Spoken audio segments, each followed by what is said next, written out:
ಇದು ಅಂತರಂಗದ ಶಕ್ತಿ ಮತ್ತು ಮನಸ್ಸಿನ ಮಹತ್ವವನ್ನು ತಿಳಿಸುವ ಅತ್ಯಂತ ಶಕ್ತಿಶಾಲಿ ಶ್ಲೋಕಗಳಲ್ಲಿ ಒಂದಾಗಿದೆ. ಶ್ಲೋಕ 5. ಉದ್ಧರೇದಾತ್ಮನಾತ್ಮನಂ ನಾತ್ಮಾನಮವಸಾದಯೇತ್. ಆತ್ಮೈವ ಹ್ಯಾತ್ಮನೋ ಬಂಧುರಾತ್ಮೈವ ರಿಪುರಾತ್ಮನಃ. 5. ಶ್ಲೋಕದ ಸಾಮಾನ್ಯ ಅರ್ಥ: ನಿಮ್ಮ ಮನಸ್ಸಿನ ಸಹಾಯದಿಂದ ನಿಮ್ಮನ್ನು ನೀವೇ ಮೇಲೆತ್ತಿಕೊಳ್ಳಿ, ನಿಮ್ಮನ್ನು ನೀವು ಕೆಳಕ್ಕೆ ಇಳಿಸಿಕೊಳ್ಳಬೇಡಿ, ಏಕೆಂದರೆ ಮನಸ್ಸೇ ಆತ್ಮಕ್ಕೆ ಸ್ನೇಹಿತ ಮತ್ತು ಮನಸ್ಸೇ ಆತ್ಮಕ್ಕೆ ಶತ್ರುವೂ ಆಗಿದೆ. ಭಗವದ್ಗೀತೆಯ ಶ್ಲೋಕಗಳ ಕುರಿತು ಹೆಚ್ಚಿನ ವಿವರಣೆಗಾಗಿ ದಯವಿಟ್ಟು ಈ ವಾಹಿನಿಗೆ ಚಂದಾದಾರರಾಗಿ. ವಿವರವಾದ ವಿವರಣೆ: ಈ ಶ್ಲೋಕವು ಮಾನವ ಜೀವನದಲ್ಲಿ ಮನಸ್ಸಿನ ಆತ್ಮನಃ ಪಾತ್ರವು ಎಷ್ಟು ನಿರ್ಣಾಯಕ ಎಂಬುದನ್ನು ವಿವರಿಸುತ್ತದೆ. ನಮ್ಮ ಉದ್ಧಾರ ಅಥವಾ ಪತನಕ್ಕೆ ನಾವು ಬೇರೆಯವರನ್ನು ದೂಷಿಸದೆ ನಮ್ಮ ಮನಸ್ಸೇ ಮುಖ್ಯ ಕಾರಣ ಎಂದು ಕೃಷ್ಣನು ಇಲ್ಲಿ ಹೇಳುತ್ತಾನೆ. 1. ನಿಮ್ಮನ್ನು ನೀವೇ ಉನ್ನತೀಕರಿಸಿಕೊಳ್ಳಿ. ಉದ್ಧರೇದಾತ್ಮನಾತ್ಮನಂ, ಇದರರ್ಥ ನಿಮ್ಮನ್ನು ನೀವೇ ಮೇಲೆತ್ತಿಕೊಳ್ಳಿ.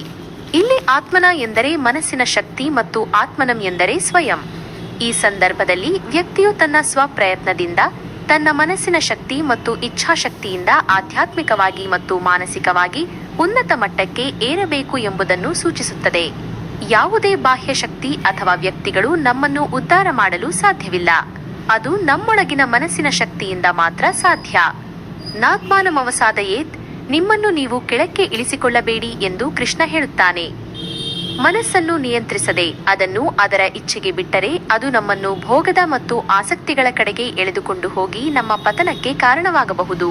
ನಮ್ಮ ಆಲಸ್ಯ, ನಕಾರಾತ್ಮಕ ಆಲೋಚನೆಗಳು ಮತ್ತು ಇಂದ್ರಿಯಗಳ ಮೇಲಿನ ನಿಯಂತ್ರಣದ ಕೊರತೆಯು ನಮ್ಮನ್ನು ದುಃಖ ಮತ್ತು ಅವಸಾದಕ್ಕೆ ಕೆಳಮುಖಕ್ಕೆ ತಳ್ಳುತ್ತವೆ. 2. ಮನಸ್ಸೇ ನಮ್ಮ ಸ್ನೇಹಿತ ಮತ್ತು ಶತ್ರು. ಆತ್ಮೈವ ಹ್ಯಾತ್ಮನೋ ಬಂಧುಃ. ಮನಸ್ಸೇ ಆತ್ಮಕ್ಕೆ ಸ್ನೇಹಿತ.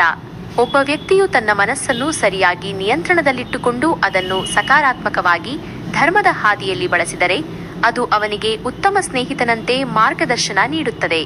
ನಿಯಂತ್ರಿತ ಮನಸ್ಸು ನಮ್ಮನ್ನು ಒಳ್ಳೆಯ ಕಾರ್ಯಗಳ ಕಡೆಗೆ ಪ್ರೇರೇಪಿಸುತ್ತದೆ, ನಮಗೆ ಶಾಂತಿ ಮತ್ತು ಸಂತೋಷವನ್ನು ತರುತ್ತದೆ.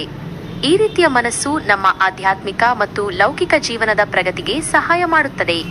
ಆತ್ಮೈವ ರಿಪುರಾತ್ಮನಃ, ಮನಸ್ಸೇ ಆತ್ಮಕ್ಕೆ ಶತ್ರು. ಇದಕ್ಕೆ ವಿರುದ್ಧವಾಗಿ ಒಬ್ಬ ವ್ಯಕ್ತಿಯು ತನ್ನ ಮನಸ್ಸಿನ ಮೇಲೆ ನಿಯಂತ್ರಣ ಕಳೆದುಕೊಂಡರೆ ಆ ಮನಸ್ಸು ಅವನಿಗೆ ಶತ್ರುವಿನಂತೆ ವರ್ತಿಸುತ್ತದೆ. ನಿಯಂತ್ರಣ ಕಳೆದುಕೊಂಡ ಮನಸ್ಸು ನಮ್ಮನ್ನು ಅನಗತ್ಯ ಆಸೆಗಳು, ದುಶ್ಚಟಗಳು, ಕ್ರೋಧ ಮತ್ತು ಇತರ ನಕಾರಾತ್ಮಕ ಭಾವನೆಗಳ ಕಡೆಗೆ ಸೆಳೆಯುತ್ತದೆ. ಇದು ನಮ್ಮನ್ನು ಅಶಾಂತಿ, ದುಃಖ ಮತ್ತು ಅಧಃಪತನಕ್ಕೆ ದೂಡುತ್ತದೆ. ಸಾರಾಂಶ: ಈ ಶ್ಲೋಕವು ವ್ಯಕ್ತಿಯ ಸಂಪೂರ್ಣ ಜವಾಬ್ದಾರಿ ಆತನ ಮನಸ್ಸಿನ ಮೇಲೆಯೇ ಇರುತ್ತದೆ ಎಂದು ತಿಳಿಸುತ್ತದೆ. ನಮ್ಮ ಉನ್ನತಿಗೆ ಬೇರೆಯವರ ಸಹಾಯಕ್ಕಾಗಿ ಕಾಯದೆ ನಮ್ಮ ಮನಸ್ಸನ್ನೇ ಸಾಧನವಾಗಿ ಬಳಸಬೇಕು. ಮನಸ್ಸನ್ನು ಸರಿಯಾಗಿ ನಿರ್ವಹಿಸಿದರೆ ಅದು ನಮ್ಮ ಅತ್ಯುತ್ತಮ ಸ್ನೇಹಿತನಾಗುತ್ತದೆ. ಮನಸ್ಸನ್ನು ನಿಯಂತ್ರಿಸದೆ ಅದರ ಇಚ್ಛೆಗೆ ಬಿಟ್ಟರೆ ಅದು ನಮ್ಮ ಅತ್ಯಂತ ದೊಡ್ಡ ಶತ್ರುವಾಗುತ್ತದೆ. ಹೀಗಾಗಿ ಈ ಶ್ಲೋಕವು ನಮ್ಮ ಜೀವನದ ಪ್ರತಿಯೊಂದು ಹೆಜ್ಜೆಯೂ ನಮ್ಮ ಮನಸ್ಸಿನ ಸ್ಥಿತಿಯನ್ನು ಅವಲಂಬಿಸಿರುತ್ತದೆ ಎಂದು ಹೇಳುತ್ತದೆ. ಈ ಶ್ಲೋಕವು ಹಿಂದಿನ ಶ್ಲೋಕ 5 ಮಾತನ್ನು ಮುಂದುವರಿಸುತ್ತಾ ಮನಸ್ಸನ್ನು ಹೇಗೆ ಗೆಲ್ಲಬೇಕು ಮತ್ತು ಗೆಲ್ಲದಿದ್ದರೆ ಏನಾಗುತ್ತದೆ ಎಂಬುದನ್ನು ಸ್ಪಷ್ಟಪಡಿಸುತ್ತದೆ. ಶ್ಲೋಕ 6. ಬಂಧುರಾತ್ಮನಸ್ತಸ್ಯ ಏನಾತ್ಮೈವಾತ್ಮನಾ ಜಿತಃ ಅನಾತ್ಮನಸ್ತು ಶತ್ರುತ್ವೇ ವರ್ತೇತಾತ್ಮೈವ ಶತ್ರುವತ್. 6. ಶ್ಲೋಕದ ಸಾಮಾನ್ಯ ಅರ್ಥ: ಯಾವ ವ್ಯಕ್ತಿಯು ತನ್ನ ಮನಸ್ಸನ್ನು ತನ್ನಿಂದಲೇ ಗೆದ್ದಿದ್ದಾನೋ ಅವನಿಗೆ ಆ ಮನಸ್ಸೇ ಸ್ನೇಹಿತ. ಆದರೆ ಮನಸ್ಸನ್ನು ಗೆಲ್ಲಲು ವಿಫಲನಾದವನಿಗೆ ಆ ಮನಸ್ಸು ಶತ್ರುವಿನಂತೆ ವರ್ತಿಸುತ್ತದೆ. ವಿವರವಾದ ವಿವರಣೆ: ಈ ಶ್ಲೋಕವು ಮನಸ್ಸನ್ನು ಗೆಲ್ಲುವುದು ಏಕೆ ಅತ್ಯಂತ ಮುಖ್ಯ ಎಂಬುದನ್ನು ವಿವರಿಸುತ್ತದೆ. ನಮ್ಮ ಮನಸ್ಸು ನಮಗೆ ಸ್ನೇಹಿತನಾಗುತ್ತದೆಯೋ ಅಥವಾ ಶತ್ರುವಾಗುತ್ತದೆಯೋ ಎಂಬುದು ನಮ್ಮ ನಿಯಂತ್ರಣದ ಮೇಲೆಯೇ ಅವಲಂಬಿತವಾಗಿರುತ್ತದೆ. 1. ಮನಸ್ಸನ್ನು ಗೆದ್ದವರಿಗೆ ಅದು ಸ್ನೇಹಿತ. ಬಂಧುರಾತ್ಮನಸ್ತಸ್ಯ ಏನಾತ್ಮೈವಾತ್ಮನಾ ಜಿತಃ. ಈ ಸಾಲಿನ ಅರ್ಥ: ಯಾವ ವ್ಯಕ್ತಿಯು ತನ್ನ ಮನಸ್ಸನ್ನು ತನ್ನ ಪ್ರಯತ್ನದಿಂದ ಗೆದ್ದಿದ್ದಾನೋ ಅವನಿಗೆ ಆ ಮನಸ್ಸೇ ನಿಜವಾದ ಸ್ನೇಹಿತ. ಇಲ್ಲಿ ಆತ್ಮನ ಎಂದರೆ ಮನಸ್ಸಿನ ಶಕ್ತಿಯಿಂದ ಮತ್ತು ಜಿತಃ ಎಂದರೆ ಗೆದ್ದವನು ಅಥವಾ ನಿಯಂತ್ರಿಸಿದವನು. ಮನಸ್ಸನ್ನು ಗೆಲ್ಲುವುದು ಎಂದರೆ ಅದರ ಇಚ್ಛೆಗಳಂತೆ ನಡೆಯದೆ ಅದನ್ನು ನಮ್ಮ ಬುದ್ಧಿ ಮತ್ತು ಆತ್ಮದ ಆದೇಶಗಳಿಗೆ ಅನುಗುಣವಾಗಿ ನಿಯಂತ್ರಿಸುವುದು. ಇಂತಹ ನಿಯಂತ್ರಿತ ಮನಸ್ಸು ನಮ್ಮನ್ನು ಧರ್ಮದ ಹಾದಿಯಲ್ಲಿ ನಡೆಸುತ್ತದೆ, ಒಳ್ಳೆಯ ಆಲೋಚನೆಗಳನ್ನು ಮೂಡಿಸುತ್ತದೆ ಮತ್ತು ಜೀವನದಲ್ಲಿ ನಮಗೆ ಬೇಕಾದ ಶಿಸ್ತು, ಏಕಾಗ್ರತೆ ಮತ್ತು ಶಾಂತಿಯನ್ನು ತರುತ್ತದೆ. ಈ ರೀತಿಯಲ್ಲಿ ಗೆದ್ದ ಮನಸ್ಸು ನಮಗೆ ಸಹಾಯ ಮಾಡುವ ಸ್ನೇಹಿತನಂತೆ ವರ್ತಿಸುತ್ತದೆ. ಅದು ನಮ್ಮನ್ನು ಅಂತರಂಗದ ಮತ್ತು ಬಾಹ್ಯದ ಎಲ್ಲ ತೊಂದರೆಗಳಿಂದ ರಕ್ಷಿಸುತ್ತದೆ. 2. ಮನಸ್ಸನ್ನು ಗೆಲ್ಲದವರಿಗೆ ಅದು ಶತ್ರು. ಅನಾತ್ಮನಸ್ತು ಶತ್ರುತ್ವೇ ವರ್ತೇತಾತ್ಮೈವ ಶತ್ರುವತ್. ಈ ಸಾಲಿನ ಅರ್ಥ: ಯಾವ ವ್ಯಕ್ತಿ ತನ್ನ ಮನಸ್ಸನ್ನು ಗೆಲ್ಲಲು ವಿಫಲನಾಗುತ್ತಾನೋ ಆ ಮನಸ್ಸೇ ಅವನಿಗೆ ಶತ್ರುವಿನಂತೆ ವರ್ತಿಸುತ್ತದೆ. ಅನಾತ್ಮನಃ ಎಂದರೆ ಮನಸ್ಸನ್ನು ನಿಯಂತ್ರಿಸದವನು ಅಥವಾ ಅದರ ಅಧೀನನಾಗಿರುವವನು. ನಿಯಂತ್ರಣ ಕಳೆದುಕೊಂಡ ಮನಸ್ಸು ಚಂಚಲವಾಗಿರುತ್ತದೆ, ನಮ್ಮನ್ನು ಕ್ಷಣಿಕ ಸುಖಗಳು, ಅನಗತ್ಯ ಆಸೆಗಳು ಮತ್ತು ದುಶ್ಚಟಗಳ ಕಡೆಗೆ ಎಳೆಯುತ್ತದೆ. ಈ ಮನಸ್ಸು ನಮಗೆ ಅಶಾಂತಿ, ದುಃಖ ಮತ್ತು ನಕಾರಾತ್ಮಕ ಆಲೋಚನೆಗಳನ್ನು ತರುತ್ತದೆ. ನಮ್ಮೆಲ್ಲ ಪ್ರಯತ್ನಗಳಿಗೂ ಇದು ಅಡ್ಡಿಯಾಗಿ ನಿಲ್ಲುತ್ತದೆ. ಈ ರೀತಿಯಲ್ಲಿ ನಿಯಂತ್ರಣವಿಲ್ಲದ ಮನಸ್ಸು ನಮ್ಮ ಜೀವನದ ಅಧಃಪತನಕ್ಕೆ ಕಾರಣವಾಗುವ ಶತ್ರುವಿನಂತೆ ಕಾರ್ಯನಿರ್ವಹಿಸುತ್ತದೆ. ಸಾರಾಂಶ: ಈ ಶ್ಲೋಕವು ನಮಗೆ ನಮ್ಮ ಮನಸ್ಸಿನ ಕುರಿತು ಒಂದು ಮಹತ್ವದ ಪಾಠವನ್ನು ಕಲಿಸುತ್ತದೆ. ಯಶಸ್ಸು ಮತ್ತು ದುಃಖದ ಮೂಲ: ನಮ್ಮ ಜೀವನದ ಯಶಸ್ಸು ಅಥವಾ ಅಧಃಪತನವು ನಮ್ಮ ಮನಸ್ಸಿನ ನಿಯಂತ್ರಣದ ಮೇಲೆ ಅವಲಂಬಿತವಾಗಿದೆ. ನಮ್ಮನ್ನು ಹೊರಗಿನ ಶಕ್ತಿಗಳಿಗಿಂತ ನಮ್ಮದೇ ಮನಸ್ಸು ಹೆಚ್ಚು ಪ್ರಭಾವಿಸುತ್ತದೆ. ಆಯ್ಕೆ ನಮ್ಮದು. ಮನಸ್ಸನ್ನು ಗೆಲ್ಲುವುದು ಅಥವಾ ಅದರ ಗುಲಾಮರಾಗುವುದು ನಮ್ಮ ಆಯ್ಕೆ. ನಾವು ಯತ್ನಪೂರ್ವಕವಾಗಿ ಅದನ್ನು ಗೆದ್ದರೆ ಅದು ನಮಗೆ ಸ್ನೇಹಿತನಾಗಿ ಜೀವನವನ್ನು ಸುಗಮಗೊಳಿಸುತ್ತದೆ. ಇಲ್ಲದಿದ್ದರೆ ಅದು ನಮ್ಮ ಶತ್ರುವಿನಂತೆ ಎಲ್ಲಾ ತೊಂದರೆಗಳನ್ನು ಸೃಷ್ಟಿಸುತ್ತದೆ.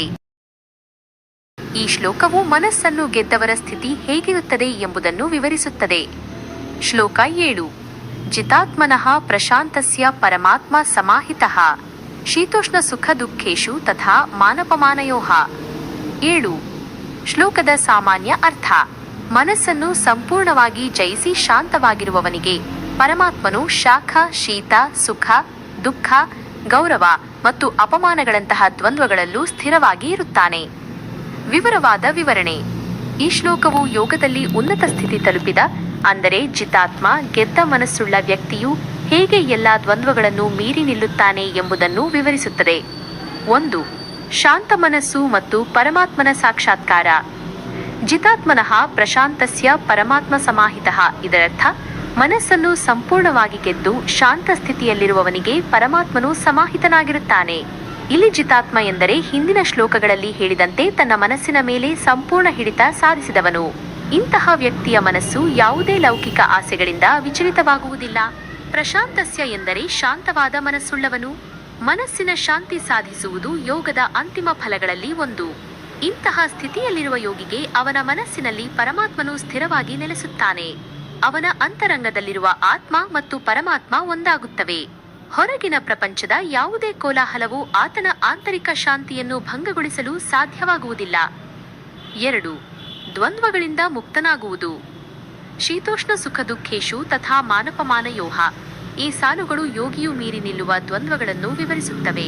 ಶೀತ, ಉಷ್ಣ, ಚಳಿ ಮತ್ತು ಶಾಖ: ದೈಹಿಕವಾಗಿ ಮತ್ತು ಮಾನಸಿಕವಾಗಿ ಸುಖ ಅಥವಾ ಕಷ್ಟಗಳನ್ನು ನೀಡುವ ತಾಪಮಾನದ ಬದಲಾವಣೆಗಳು. ಸುಖ, ದುಃಖ, ಸಂತೋಷ ಮತ್ತು ನೋವು: ಜೀವನದಲ್ಲಿ ಎದುರಾಗುವ ಸಕಾರಾತ್ಮಕ ಮತ್ತು ನಕಾರಾತ್ಮಕ ಅನುಭವಗಳು. ಮಾನ, ಅಪಮಾನ, ಗೌರವ ಮತ್ತು ಅವಮಾನ: ಸಮಾಜದಲ್ಲಿ ಸಿಗುವ ಮನ್ನಣೆ ಅಥವಾ ನಿಂದನೆ. ಸಾಮಾನ್ಯ ಮನುಷ್ಯನು ಈ ದ್ವಂದ್ವಗಳಿಂದ ಪ್ರಭಾವಿತನಾಗಿ ಸುಖ ಬಂದಾಗ ಸಂತೋಷ ಪಡುತ್ತಾನೆ ಮತ್ತು ದುಃಖ ಬಂದಾಗ ವ್ಯಥೆ ಪಡುತ್ತಾನೆ. ಆದರೆ ಮನಸ್ಸನ್ನು ಗೆದ್ದ ಯೋಗಿಯು ಈ ಯಾವುದೇ ದ್ವಂದ್ವಗಳಿಂದ ವಿಚಲಿತನಾಗುವುದಿಲ್ಲ. ಅವನಿಗೆ ಸುಖ ಮತ್ತು ದುಃಖ, ಗೌರವ ಮತ್ತು ಅಪಮಾನ ಎರಡೂ ಸಮಾನವಾಗಿವೆ, ಏಕೆಂದರೆ ಅವನ ಮನಸ್ಸು ಆಂತರಿಕವಾಗಿ ಪರಮಾತ್ಮನಲ್ಲಿ ಸ್ಥಿರವಾಗಿರುತ್ತದೆ. ಈ ಸಮಚಿತ್ತತೆಯು ಅವನಿಗೆ ಅಕ್ಷಯವಾದ ಶಾಂತಿಯನ್ನು ನೀಡುತ್ತದೆ. ಸಾರಾಂಶ: ಈ ಶ್ಲೋಕದ ಪ್ರಮುಖ ಸಂದೇಶ ಏನೆಂದರೆ, ಮನಸ್ಸಿನ ಗೆಲುವು: ಯಾರು ತಮ್ಮ ಮನಸ್ಸನ್ನು ಸಂಪೂರ್ಣವಾಗಿ ಜಯಿಸಿ ಶಾಂತತೆಯನ್ನು ಸಾಧಿಸುತ್ತಾರೋ ಅವರೇ ನಿಜವಾದ ಯೋಗಿಗಳು. ಸಮಚಿತ್ತತೆ: ಇಂತಹ ಯೋಗಿಗಳು ಜೀವನದಲ್ಲಿ ಎದುರಾಗುವ ಯಾವುದೇ ದ್ವಂದ್ವಗಳಿಂದ ಚಳಿ ಬಿಸಿ, ಸುಖ ದುಃಖ, ಗೌರವ ಅವಮಾನ ಪ್ರಭಾವಿತರಾಗುವುದಿಲ್ಲ. ಅವರು ಎಲ್ಲವನ್ನೂ ಸಮಾನವಾಗಿ ಸ್ವೀಕರಿಸುತ್ತಾರೆ. ಪರಮಾತ್ಮನ ಅನುಭವ: ಈ ಸಮಚಿತ್ತತೆಯ ಕಾರಣದಿಂದ ಅವರ ಮನಸ್ಸಿನಲ್ಲಿ ಪರಮಾತ್ಮನ ಸಾಕ್ಷಾತ್ಕಾರವು ಸ್ಥಿರವಾಗಿರುತ್ತದೆ. ಇದುವೇ ಯೋಗದ ಅಂತಿಮ ಗುರಿಯಾಗಿದೆ. ಭಗವದ್ಗೀತೆಯ ಶ್ಲೋಕಗಳ ಕುರಿತು ಹೆಚ್ಚಿನ ವಿವರಣೆಗಾಗಿ ದಯವಿಟ್ಟು ಈ ವಾಹಿನಿಗೆ ಚಂದಾದಾರರಾಗಿ. ಭಗವದ್ಗೀತೆಯ ಶ್ಲೋಕಗಳ ಕುರಿತು ಹೆಚ್ಚಿನ ವಿವರಣೆಗಾಗಿ ದಯವಿಟ್ಟು ಈ ವಾಹಿನಿಗೆ ಚಂದಾದಾರರಾಗಿ.